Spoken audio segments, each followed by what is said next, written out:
Miren amigos, nosotros somos signatarios del Fondo Monetario Internacional y de los otros organismos multilaterales de financiamiento, BID, Banco Mundial, etcétera. Y como miembros del Fondo Monetario, en el artículo cuarto, ellos hacen unas consultas y visitan los países y eso es periódico. Y cuando teníamos acuerdos stand-by y eso, etcétera. Pero bueno, hubo una misión encabezada por el señor Esteban Vesperoni, una misión que estuvo en el Banco Central analizando con las autoridades y las otras autoridades financieras del país el discurrir de la República, los logros, cómo hemos avanzado, los esfuerzos que se han hecho para la pandemia. Se nos apoyó con 622 millones de dólares, creo que fue el año pasado, de los recursos de los derechos especiales de giro que tenemos depositados en el propio FMI. Y el fondo, cuando hace esas evaluaciones, base al artículo cuarto, conoce los problemas, el sector eléctrico tiene que sostenibilidad, las pérdidas, las recaudaciones, aquí, acá, allí, allá. Y siempre se refieren por igual a la recapitalización del Banco Central, por el déficit cuasi fiscal cuando Baninter y los otros bancos que quebraron, y asimismo se refiere a los ingresos, a la parte tributaria, a la reforma, al fortalecimiento, es decir, la deuda, la sostenibilidad y todo eso. Pues bien, esa misión estuvo en el país y emitió un comunicado donde hace algunas recomendaciones para la reforma fiscal que está en el tapete y que se habrá de conocer en algún momento en la República Dominicana. Y ellos dicen que esa reforma tiene que impulsar un crecimiento sostenido de la economía y que sea inclusivo, que involucre a todos los sectores. Pero dan unos ciertos pincelazos de lo que el Fondo Monetario entiende pues que debería ser la reforma y, cito, una ampliación de la base tributaria, la eliminación de las exenciones fiscales, eso es el gasto tributario que tenemos, ahí hay unos 400.000 millones de pesos, creo que son, casi un 6% del producto, y la aprobación de una ley de responsabilidad fiscal, que tú no puedas hacer lo que te da la gana con los recursos y que tengas que responder por aquello, por eso, ¿no? También hablan de la recapitalización del Banco Central, como les decía, el sector eléctrico sostenible, y tenemos el pacto eléctrico que habla de esas reducciones de pérdida, incremento de la cobranza, que sea autosostenible, que no necesite que el gobierno central le tenga que transferir recursos presupuestarios para que pueda operar, para que no hayan apagones en el país. Pues bien, lo de la base tributaria, la ampliación es, por ejemplo, si hoy pagan ITEVIS tantos productos y la medicina no paga ITEVIS, pues ponerle ITEVIS a la medicina, por ejemplo. Si la electricidad no paga ITEVIS, pues grabarla con ITEVIS la electricidad, así sucesivamente. De eso se trata, estoy traduciendo. Entonces, obviamente reconocen que la economía dominicana ha sido una economía la más dinámica en la región durante la última década, y ahí yo voy a corregir al fondo.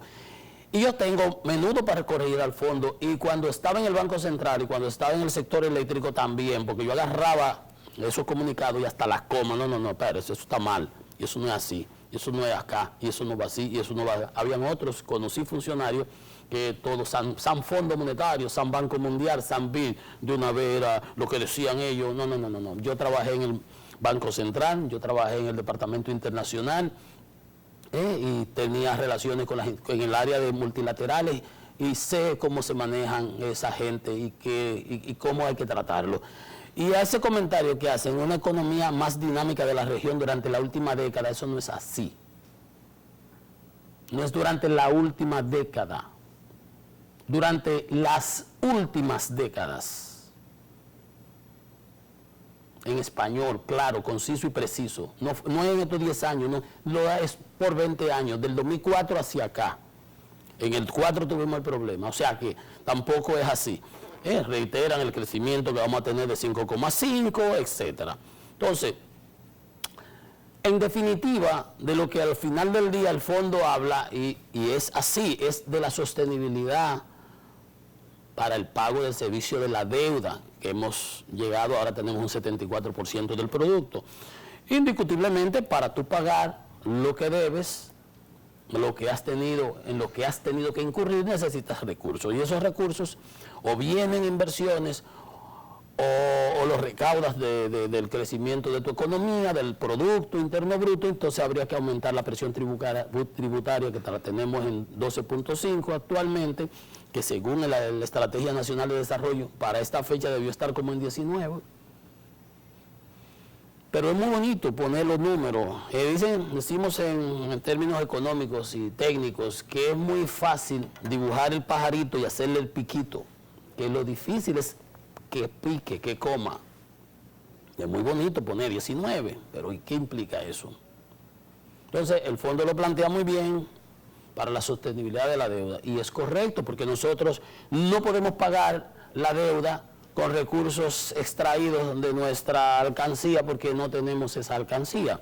Nosotros tenemos que generar riqueza, para de esa riqueza sacar una proporción para el pago de la deuda. Y tenemos que manejar también un balance, un flujo neto positivo de recursos. Nosotros no podemos sacarle a la economía 7.000 millones de dólares y tirarlo para afuera para pagar deuda, si no, no entran 7 u 8 millones, debieran entrarnos 8 o 9. 2.000 más para reinversión, ¿verdad? Proyectos, lo que fuere, y que vayan entrando. Entonces tiene que ser, porque esto no se acaba, y no se van a pagar esos bonos. Esos bonos se vencen, el bono que vence en el 22 ahora, por ejemplo, un bono de esos cualquiera, de 20 años que vence en el 22, de 500 millones de dólares. Yo no voy a sacar 500 millones de dólares para pagar ese bono. Yo lo que hago es que hago una emisión de bonos adicionales por 20 años más, y por 1.000 millones, y liquido a los tenedores y coloco esos 1.000 millones a 20 años, un rollover, un reenganche, como ustedes lo conocen cuando uno hace un préstamo, un reenganche. Como hizo AES, que emitió 300 millones a 5.7 y pagó una deuda que tenía a 7.7. Se ahorró 2%, 200 puntos básicos, un viaje cuarto, casi un 30%. Disminuyó del servicio que tenía que pagar. Entonces, así es. Entonces, para nosotros, ahora, si nosotros incumplimos, entramos en default, en impago, en cesación de pago, y no pagamos nuestros compromisos, el riesgo país se va a disparar. Y cuando tengamos que salir a buscar dinero, por ejemplo, Colombia, su lío de Colombia, en un desastre lo que está pasando en Colombia, y intentaron hacer una reforma fiscal. Los bonos de Colombia son considerados junk bond, bonos basura, que pagan una tasa de interés, sabrá Dios, solo el que, bueno, los especuladores, 17, 12, 13, 15%, cuando una empresa privada acaba de emitir por 5.5 y nosotros emitimos los otros días 4 y así. O sea, porque mientras más crédito tú tienes, mientras mejor estás valorado, mientras más sólidas son tus finanzas, y mientras menos problemas se ven en el mediano y corto y mediano plazo, pues mejor para la economía, y obviamente te financias a un menor costo del dinero. Y eso es bien para todos, para todo el mundo, es perfecto. Sin embargo, obviamente que no nada parece así como ábrete sésamo. O sea, entonces hay que hacer correctivos en la economía. Ahora, es como yo decía en un tweet en algún momento, que con el caso de Colombia, me enseñaron, cuando yo estudié, nosotros iniciamos, se llamaba la reforma, y ahí nos daban agricultura, música, comercio, me acuerdo, ahí haciendo yo de mercadeo, y me acuerdo. En música nos enseñaron de que una blanca, una corcheta, una qué sé yo qué, y a Beethoven, y toda esa cosa interesante, el plan aquel. Nosotros fuimos de los que los inauguramos, y entonces en música, nosotros teníamos un profesor que le decíamos Beethoven, decíamos creo que era el Beethoven de la charca. Muchacho, al fin, a todo el mundo le poníamos nombre. Entonces en música creo que nos dieron esta frase, que la música, eso creo que la botella la tengo clarita, la música era el arte de bien combinar los sonidos con el tiempo, que usted cuando hace la traducción lo puede equiparar con una sola palabra, timing en inglés, timing. Las cosas se hacen en el momento apropiado. O sea, usted no cruza el puente antes de llegar al río. ¿No es verdad? O sea, hay momentos para todo. En Eclesiastés creo que habla de eso también, en la Biblia. Entonces, hay opiniones variadas y divergentes con relación a a la reforma que tiene que conocerse, por ejemplo, y el fondo que la pone ahí, con eso tiene que hacerse, y la receta es esta, porque la sostenibilidad de la deuda. Entonces, por ejemplo, dice el vicedecano de la Facultad de Economía de la UAS, el doctor Antonio Siriaco, que no están dadas las condiciones para una reforma fiscal. Ayer hablaba nuestro amigo Isidoro Santana, que fue ministro de Economía, de que por lo general las reformas hay que hacerlas cuando las economías están en crecimiento. Porque tú vas a hacer una exacción, tú vas a recabar dinero de la gente, le vas a dejar menos de ingreso disponible y el producto se compone de consumo, inversión, gasto. Entonces, si tengo menos dinero, pues consumo menos. ¿Correcto? El gasto ya es parte del gobierno. Bueno, entonces, viéndolo desde ese punto de vista, indiscutiblemente que si el gobierno me quita más cuarto a mí, entonces tengo menos para yo gastar, y el consumo privado es que dinamiza las economías. Bueno, en ese sentido, el doctor Siriaco dice: el proceso de recuperación de la actividad económica, que estamos recuperando, nos vamos a crecer 5 o 6%, dice, se puede ralentizar y afectar con una reforma fiscal en estos momentos. Parecido a lo que dice Isidoro. Dice el doctor Siriaco de la Facultad de Ciencias Económicas, el vicerrector, dice que la reforma fiscal debe ser pospuesta hasta tanto se consolide la recuperación económica. Tenemos muchas empresas quebradas, tenemos mucha gente que no nos hemos repuesto de los golpes, no hemos podido recuperarnos, muchas empresas, muchos comercios, muchos que han quebrado, muchos que han fracasado. Entonces, es una persona que está hablando con conocimiento, un doctor, un economista que realmente sabe lo que está diciendo. Y que el crecimiento que va a tener la economía norteamericana de ese 6% nos va como una locomotora, a llevar a nosotros, como el viento de cola, como decimos en aerodinámica y en manejo, lo va a absorber a nosotros. Entonces, que eso va a fomentar, a incentivar las exportaciones dominicanas y la inversión también en recursos en República Dominicana. Entonces, que en ese sentido, él no ve la necesidad de hacerlo ahora.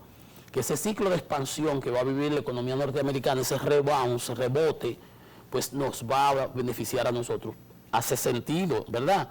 Entonces, que las finanzas públicas del país van a mejorar en el 21. Estamos viendo, vamos a conocer datos de las recaudaciones de la DGI en ese sentido. Entonces, él dice que debe ser pospuesta para el año 22, para discutirla no este 21. El presidente decía que debe discutirse en este año. Y ya en octubre hay que estar sometiendo el presupuesto. Si se va a discutir en este año, tenemos que tener la lista para octubre. Pero él recomienda que se empiece a discutir el año que viene para que entre al año subsiguiente, al 23.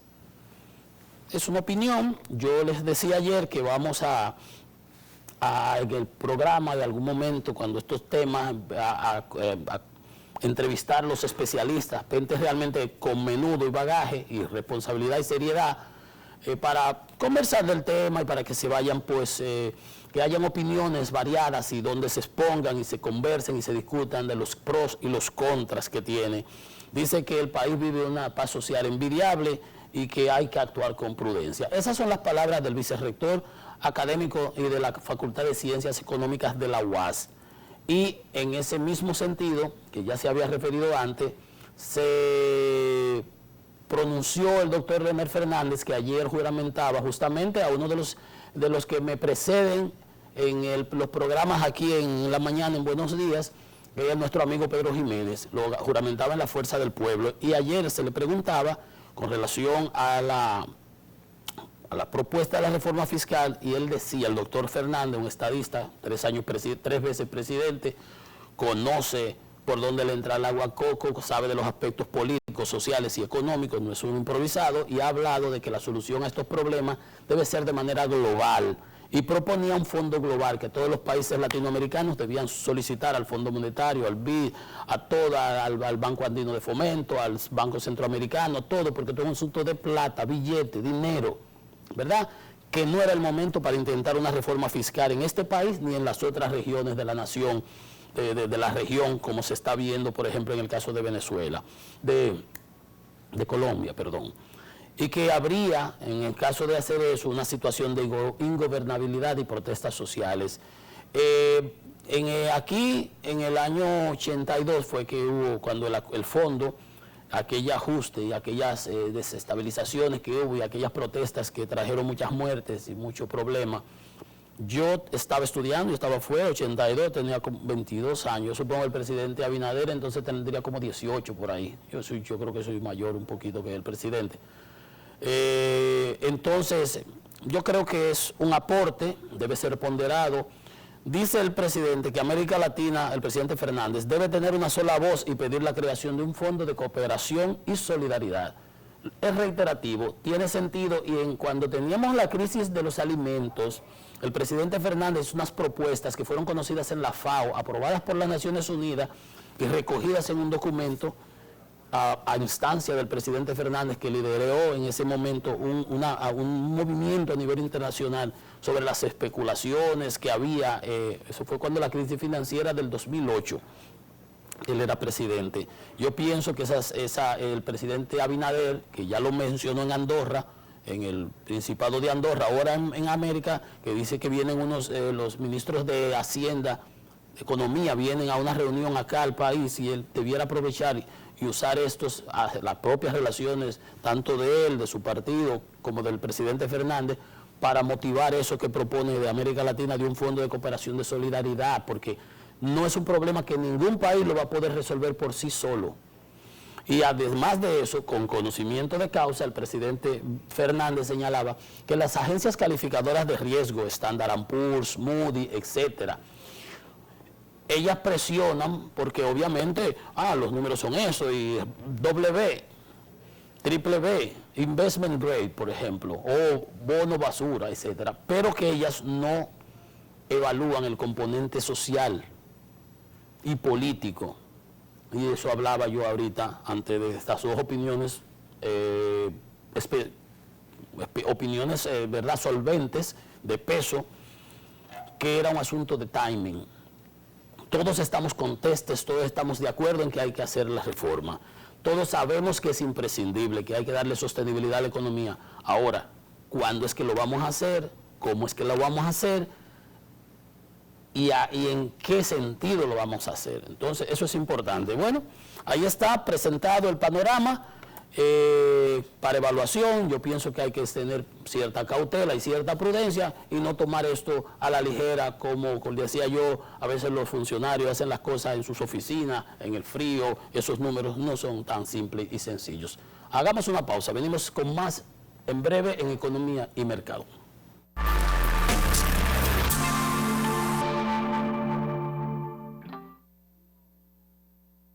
Hola, hoy voy a explicarte algunos derechos que te corresponden como usuario financiero. Tienes derecho a recibir, tanto de los bancos como de la Superintendencia de Bancos, orientación acerca del funcionamiento, las características y el manejo de tus productos financieros. Tienes derecho a reclamar. Si sientes que tus derechos han sido vulnerados, puedes exigir que sean respetados presentando tus quejas, denuncias o reclamaciones de forma totalmente gratuita. Y recuerda, en ProUsuario estamos para escucharte, orientarte y respaldarte. ¿Ya tienes tu factura digital? Ahora conoce las ventajas de nuestros canales. Notificaciones, consultas de pagos, facturas y balance vía WhatsApp. Registro organizado y archivo de tus facturas por correo electrónico. Consultas, pagos y descargas de tus facturas con proyección de consumo mensual por oficina virtual. Accesos, consultas, descarga de facturas y pagos con tarjetas de crédito. Monitoreo del consumo del hogar vía CEPEN App. Recibe tu factura por tu canal favorito. CEPEN, Consorcio Energético Punta Cana, Macao. CEP, Compañía de Electricidad de Valladolid y Activa.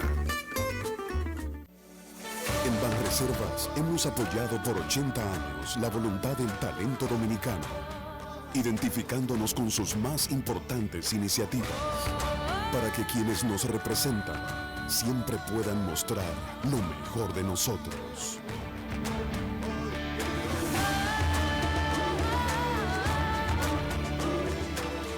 Banreservas, 80 años siendo el banco de todos los dominicanos.